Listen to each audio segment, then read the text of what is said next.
Ang problema ng mga kabataan sa mundo ay nakakabagabag, ngunit ito ay mas lalong pinalalala ng hindi pagkaalam ng malinaw na solusyon para dito.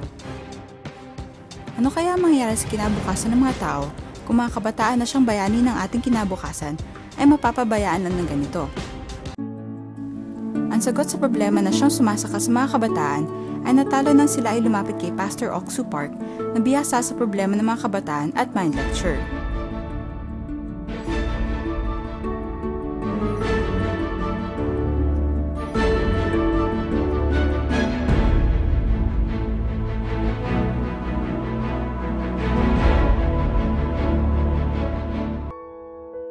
Labing taon na ang nakaraan nang nainig ang puso ni Pastor Park dahil sa isang tawag na galing sa Los Angeles, USA.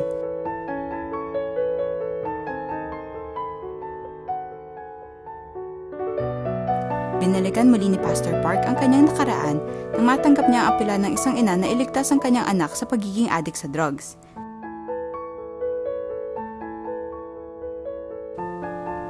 Siya ay ang ikalawang anak mula sa pamilya ng mga magsasakang naninirahan sa Sonsang Gyeongbuk. Dahil dito, lumaki siyang walang maipagmalaki at di alam ang patutunguhan sa buhay. Ang kanyang nakakaawang buhay na walang pag-asa ay natapos na makilala niya ang misyonaryong si Keith Glass na galing sa Inglaterra noong 1962. Sa pamamagitan ng mundo ng puso at daan tungong kaligayahan sa loob ng Biblia, naliwanagan ang kanyang puso.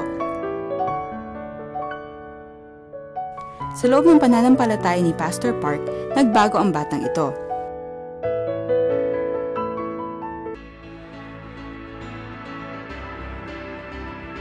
Ang balita ay kumalat at nagsimulang ipaubaya ng mga magulang ang kanilang mga anak na may problema.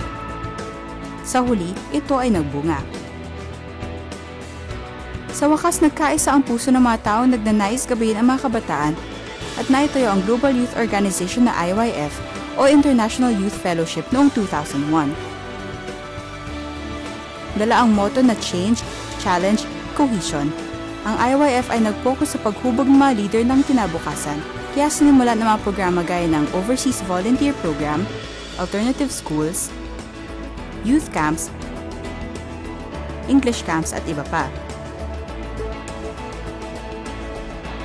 Higit sa lahat, ang main event ng IYF na World Camp ay pinagkatiwalaan at inendorso ng gobyerno ng iba't ibang bansa kaya matagumpay itong ginanap sa Amerika, Inglaterra, Kenya, Paraguay at 30 pang ibang bansa. Ang World Camp ay binubuo ng higit kumulang na 10,000 estudyante at sibilyan galing sa iba't ibang panig ng mundo. Ginaganap ang seremonyang pagbubukas sa Busan, Mexico sa gitna ng harmonya ng mga pinakamagagaling na musikerong Russian at ang Gracious Choir na kampyon ng International Youth Competition. Nakatakda rin ang paglilibot sa malalaking syudad sa bansa sa loob ng kalahating buwan. Dahil sa pagsuporta ng Ministry of Gender Equality and Family at Busan Metropolitan, nabuo ang network ng gumagabay sa mga kabataan. Noong 2002, sinimulan ng 14 na member ng Good News Corps na isang overseas volunteer program na IYF na may motong Exchange Your Youth for Their Hearts. May 3,500 na estudyante mula sa kolehiyo ang nagpunta sa mga liblib na lugar ng Africa, mga squatter ng India, at sa 88 pang ibang bansa para ibuhos ang kanilang pawis. Ang nagbigay buhay sa lahat ng programa sa loob ng IYF ay ang Mind Education ni Pastor Park. Ang kanyang mga lecture na humahawak sa puso at nagbago ng buhay ng mga kabataan ay nagbunga ng himala sa iba't ibang panig ng mundo. Sinimulan siyang ipakilala ng mga mamamahayag na nakasaksi dito bilang isang profesional sa mind education.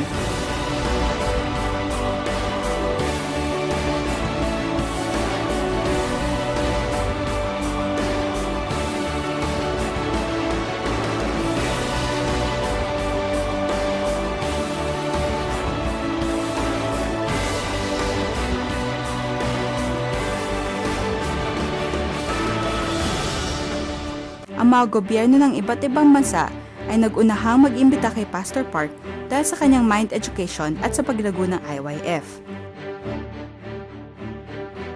Noong Disyembre ng taong 2009, siya ay inimbitahan sa Gongqingtuan ng pangunahing youth organization ng China na binubuo ng 8,000 kabataan.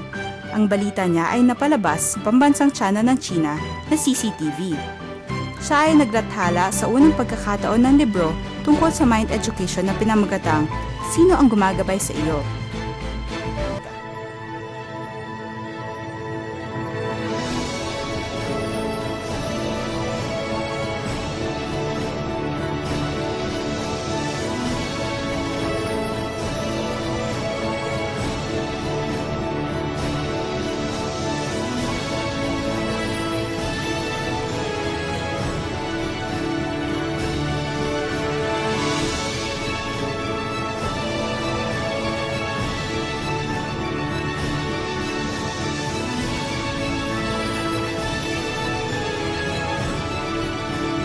Ang kanyang espiritual na baterya na gumagabay tungo sa masayang buhay at detalyadong nag-aayos sa puso ay nagbago sa buhay ng maraming kabataan.